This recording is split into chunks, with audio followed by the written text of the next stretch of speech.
अहिल्यानगर जिल्ह्यातल्या अकोले तालुक्यातील निसर्गरम्य ठिकाण म्हणून प्रसिद्ध असलेला रंधा धबधबा प्रवाहित झालाय। पाण्याचा प्रवाह मोठ्या प्रमाणात वाढला असून धबधब्याची मनमोहक दृश्य पर्यटकांना आकर्षित करताय। धबधब्यात आलेल्या या नवजीवनामुळे पर्यटकांची वर्दळ वाढली आहे। स्थानिक प्रशासनाने पर्यटकांनी सुरक्षित अंतर राखून धबधबा पाहावा हे आवाहन केलंय।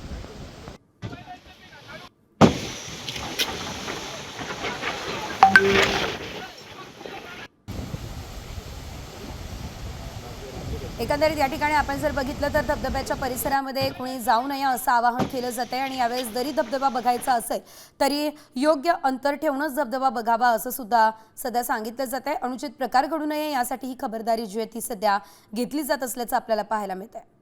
निश्चितच खबरदारी घेणं देखील तितकंच महत्त्वाचं आहे, कारण या ठिकाणी अनेक अशा घटना घडता आहे ज्यात अनेकांचा जीव सुद्धा जातोय। त्यामुळे खबरदारीच्या उपाययोजना ज्या आहेत त्या सध्या केल्या जात आहेत। धबधबा प्रवाहित झालेल्या अतिशय सुंदर अशी मनमोहक अशी ही दृश्य जरी आपल्याला बघायला मिळत असली तरी देखील स्वतःची काळजी घेणं तितकंच महत्त्वाचं आहे।